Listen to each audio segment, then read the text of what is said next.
उसका जो ससुर जज, उस ससुर का जो है फुफेरा भंजा जो होगा वो जज होगा, और फिर उसका जो समधी होगा उसका भतीजा जज होगा, और उस भतीजे का मौसेला भाई जज होगा। इसी को शास्त्रों में कॉलेजियम सिस्टम कहा गया। और ये जो पूरा जलेबी घुमा हुआ है, इस जलेबी में हमारा रस नहीं बह रहा है, उन्हीं जनेऊ वालों का रस बह रहा है। इस जनेऊ में हमारा रस नहीं है भैया, हमारा तो रस निचोड़ दिया एससी एसटी ओबीसी समाज का, हमारा कुछ है ही नहीं। यह है कॉलेजियम सिस्टम। सबसे दिलचस्प यह है, भाटी साहब आज के दौर के सबसे बड़े विद्वान हमारे बीच राजकुमार भाटी जी बैठे हुए हैं, बताएंगे कैसे जो है ओबीसी गायब है जुडिशियरी से। चीफ जस्टिस ऑफ इंडिया प्रशांत भाई शेड्यूल कास्ट को बन जा रहा है, ओबीसी नहीं। हम विशेष रूप से इस पर भी चर्चा करेंगे, ओबीसी समाज के बहुत लोग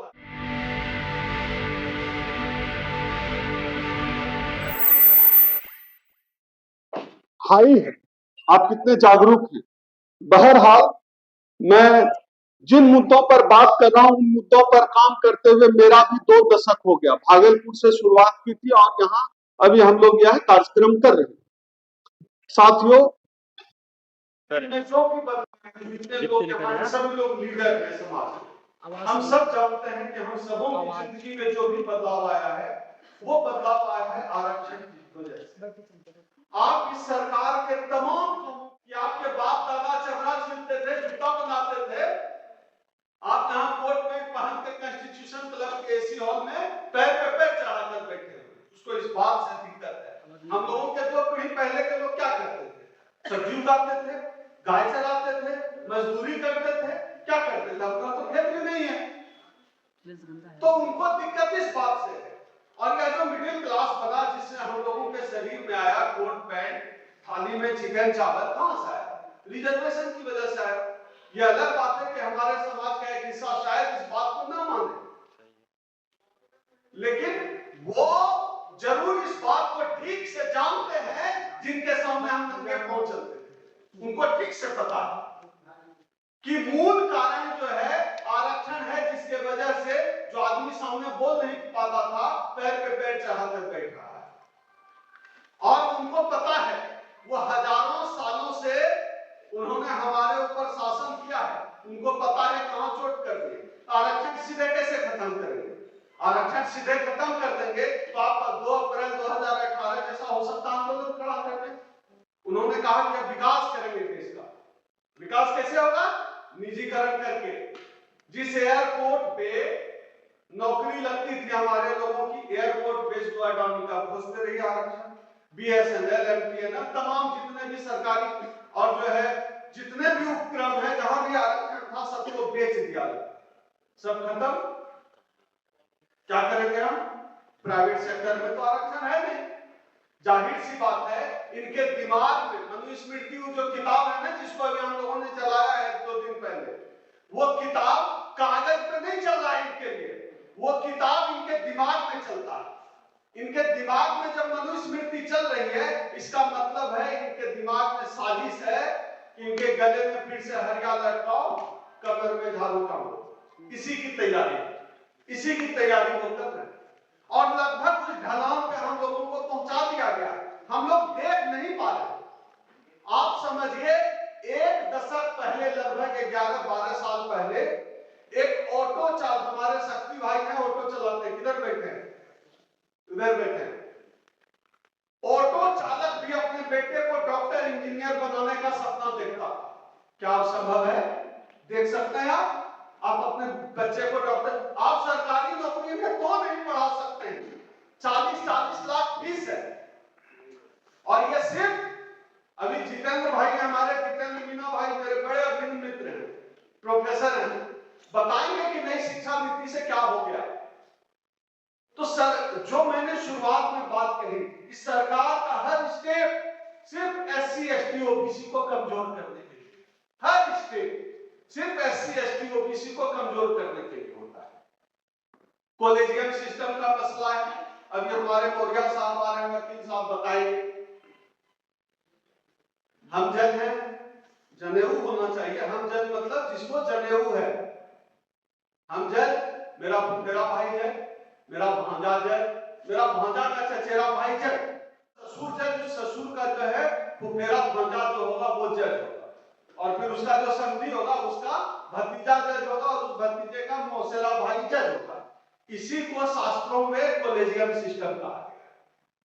और ये जो पूरा जलेबी घुमा हुआ है, इस जलेबी में हमारा रस नहीं बह रहा है, उन्हीं जनेऊ वालों का रस बह रहा है। इस जनेऊ में हमारा रस नहीं है भैया, हमारा तो रस निचोड़ दिया SC ST OBC समाज का, हमारा कुछ है ही नहीं। यह है कॉलेजियम सिस्टम।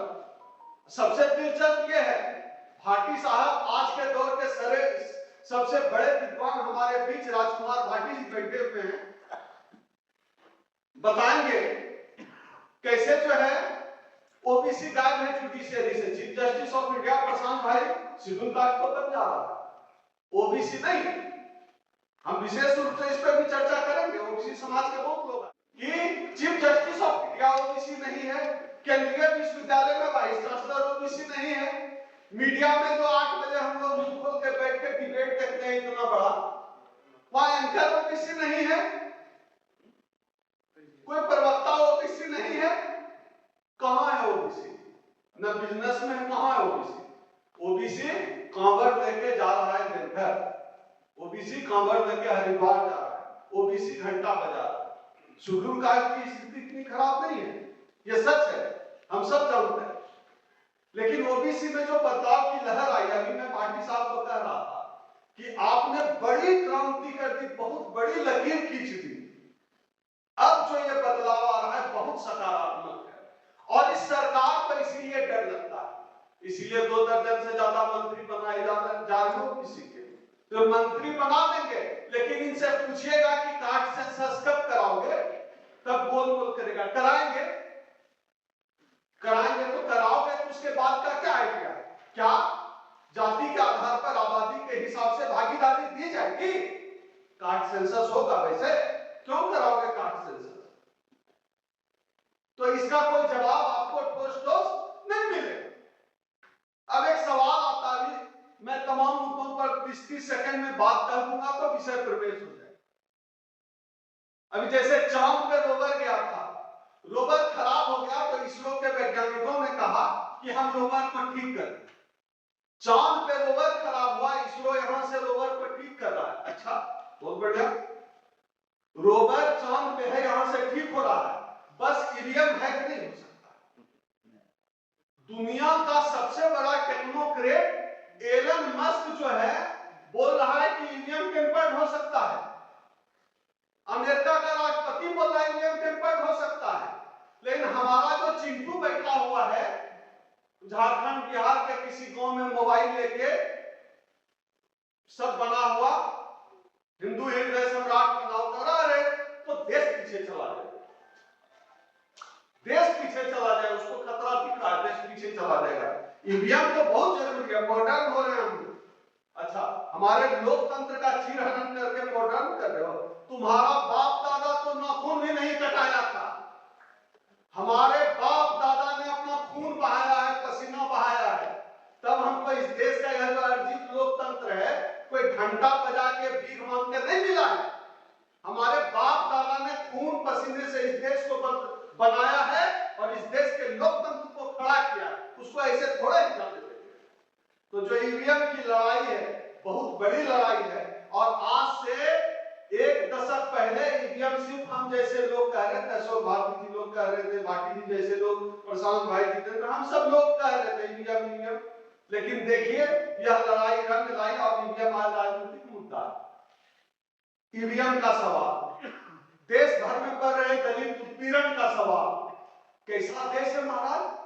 आप रोज कहते हैं विश्व गुरु बन गए, और आज भी आप आदिवासी के माथा पे मूंछ दे रहे। आज भी कोई दलित मूंछ नहीं रख सकता, आज भी कोई ओबीसी जो है कथा नहीं कर सकता, क्योंकि आलम ये कैसा देश है? ये कैसा विश्व गुरु बना रहे? रोज पीटते रहे दलित को कहीं न कहीं। क्या हम इस देश के नागरिक नहीं है? क्या इस देश का दलित नागरिक नहीं है देश का? इन्होंने मुसलमानों से शुरू किया, फिर आगे दलितों पे, पिछड़ों की आबादी ज्यादा है तो उनकी बारी देर से आएगी। लेकिन एक सबका नंबर आना है, सबकी बारी आएगी, बचेगा केवल त्रिवेदी, बाकी सबका नंबर आ जाएगा, सबकी बारी आ जाएगी, कोई नहीं बचने वाला है। तब तक इधर बैठ लीजिए, कोई नहीं बचने वाला है, सबका बारी आना है। कोई सोच रखा हो बच जाएगा तो नहीं बचेंगे। आप सरकारी नौकरी कर लिए ना, बच्चे के लिए सोच लीजिए। तो दलित उत्पीड़न का सवाल है, उस पर भी हम लोग चर्चा करेंगे। हमारे पास वक्ताओं की एक बड़ी सूची है और एक जो बड़ा मुद्दा है जिस पर मैं चर्चा करना चाह रहा था, अंकुश वागरे साहब हमारे संचालक महोदय महाराष्ट्र से हैं। हमने उनसे कहा था कि पिछले, आप भारती जी मैं जो बात कर रहा हूं गौर करिएगा, पिछले 1.5 दशक में जो लोग सामाजिक आंदोलन से निकल कर आए, पिछले 1.5 दशक में तकरीबन, या तो कहीं न कहीं फिट हो गए या कहीं न कहीं फिट होने के जुगाड़ में हैं, और जो फिट नहीं हो पाए वो लोग चुप हो गए, बैठ गए, डर गए, नौकरी के जुगाड़ में हैं या नौकरी कर रहे हैं। आज की तारीख से आप अगर एक लाइन खींचना शुरू करें, जैसे हमने ये मुद्दे रखे, तो मैंने आप सबों को इसलिए भी बुलाया है कि जितने भी लोग बात रखें, एक हम लोग एजेंडा देकर जाएं कि आज के बाद ये मुद्दे छूट गए या ये नए मुद्दे हैं, इन मुद्दों पर बात हो तो उस पर भी चर्चा करेंगे। बाकी भाषणबाजी तो चलता ही रहेगा। एक बहुत महत्वपूर्ण व्यक्ति हमारे बीच आए, शंभू जी, इस देश